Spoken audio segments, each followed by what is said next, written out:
Hey, I'm Melissa from Welcome to the Woods. In my kitchen remodel, I recently finished countertops, and now here I have the stubbins for my drain, my water, and an opening for my sink. So in this video, I'm going to show you how to install a sink and its drain. Now, I am not a plumber. If you're uncomfortable DIYing this, be sure to call a licensed plumber yourself. For my sink, the clips look something like this. This metal piece tensions against the bottom of your countertop material. And then it has a screw which tensions this plastic piece, and this ridge on the plastic piece goes into your sink itself. My sink is a quartz composite sink, so it has built-in ridges where these little sink clips are going to gently be tapped into place.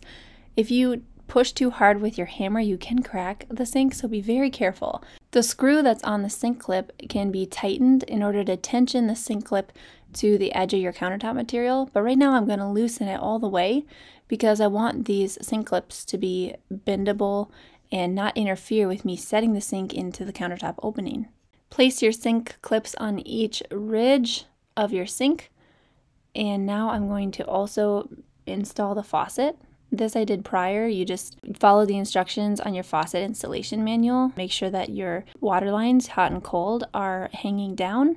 Now turn the sink over so that we can access the underside. We're going to place 100% silicone along the rim of the sink. This is really important to use silicone instead of latex because silicone resists water and it won't erode over time. You also want to get one that is mold and mildew resistant. And make sure that the bead you're putting on the rim of the entire underside of the sink is sizable, maybe 1/4 inch.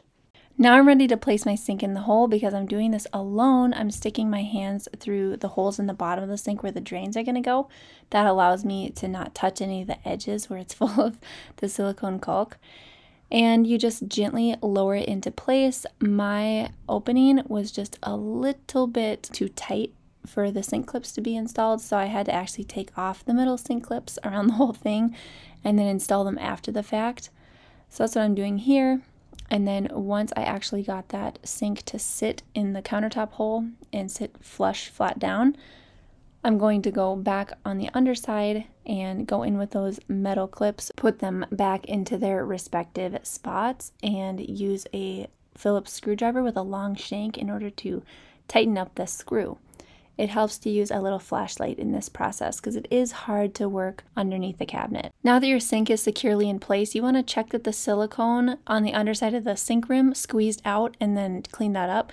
I also added another bead of 100% silicone along this edge because I just want to make sure that that's sealed out and I'm not going to have water getting underneath there, compromising my countertop material or causing like mold or rot. Now that the sink and faucet are in place, we're going to move down to install the drain plumbing. First, check the drain that goes into the wall. Mine's really old, so there's a lot of corrosion and gunk there. I cleaned it out and sanded it all down on the inside as well, and then vacuumed out all the debris. I just want to make sure that this is clean so that a new fitting can fit onto the threads. I'm deciding to place the PVC pipe that goes into my drain first, and I'm cutting the length on that because it's a little bit too long to line up with where my drain needs to be. Now you want to make sure though that the length of this pipe is double the width of what you're using. So I'm using a 1.5 inch PVC pipe, which means the length of this straight piece leading into my drain needs to be at least 3 inches. I'm cutting the plastic drain piping with this oscillating multi-tool, as you can see, but it's maybe not the best tool because you want to try and get as straight of a cut as possible, and I had to do a little bit of back and forth with this tool and then sanding to get rid of all of the plastic melted burrs. You want to try and get your cuts cleaned up and pretty dang straight because your connections will be a lot stronger the more plastic makes contact. These types of fittings are very DIY friendly. You don't need to use glue. You just have this rubber piece which prevents leaking, and that gets tensioned down with the big nut. Here I'm using a wrench to tighten that metal nut onto the main drain line so it's really nice and tight. Now we're going to move forward with the drain. On the bottom of the sink, I bought these deep cup drain pieces, and this is the next thing we need to place by putting another bead of 100% silicone along the rim, placing it down in the center as best as possible. Each came with a large rubber washer on the bottom, and also a nut that screws down and tensions it into place. My PVC pipe coming straight down out of my drain has a little lip on it. Do you see that? It's so that when I take off this metal nut, it has a rubber gasket inside. And how this is going to work is the nut is going to slip over the PVC pipe and stop at the lip. And then the gasket is going to go inside the PVC pipe. And this is going to further prevent leaks. This just seals up everything as water comes down into the drain. The reason I'm using a quite short straight pipe is because I want most of my plumbing to be up high in the cabinet, and that will give me a little more storage space. When connecting PVC pipe to PVC pipe, I'm using a plastic slip joint nut. That's what you can see here, along with this orange rubber ring. This is the sealant to keep out the water, and the smaller part of the ring goes towards the opening of the pipe, and the larger part of it goes against the nut that you're going to seal down. The next piece of PVC pipe I'm going to install is called the P-trap. This I'm going to install directly off of the main drain line, and this is a super important piece of any drain plumbing because it prevents toxic sewer gases from coming back through your line into your home. Because gravity is working against the P-trap, you can see that water will always be sitting in there, and that will kind of seal and plug those pipes.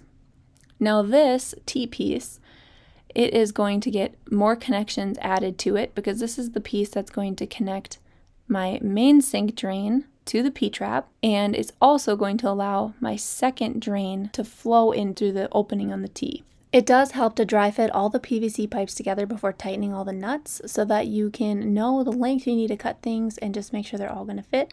As you can see here, I did need to remove the P-trap in order to get the T-piece into the place, and then I can slide this up and down until it fits. Now this last piece of PVC is called a sink drain arm, and this extends if you have a double sink bowl and you need to extend your drain. This piece should be slightly tilted down towards the T-piece. The sink arm turns at an exact 90-degree angle, and so in order to make it slant slightly down, you need to cut the straight piece that comes out of the drain of the other bowl slightly shorter. So my other straight pipe that came out of the sink drain was short, but this one is even shorter. When you have all your slip joint nuts totally tightened down onto their fittings, it will force that drain to be slanted. Now it's important that this arm is one continuous pipe and that you don't have any connections between because they will leak. Now the one thing missing in my drain setup is a vent. If you don't have a vent already plumbed in, like if it's an older home like this one I'm working on, you can get a cheater vent. The reason I didn't plumb a vent into my drain system is that the main stack vent for all the plumbing in my house is right behind this wall actually. And so this drain works really efficiently and quickly, and I just didn't find it necessary. So my plumbing job is pretty basic, but it's going to work really well. Now I'm going to hand tighten all of my joints. You don't want to use a wrench on these plastic nuts because they can easily crack. Hand tightening will be just fine because of that rubber washer on the inside that seals out the water. If you do end up having a leak, then you just need to hand tighten it a little more. This is how it looks. Now it is time to turn on the water to the hoses for the faucet and test everything out.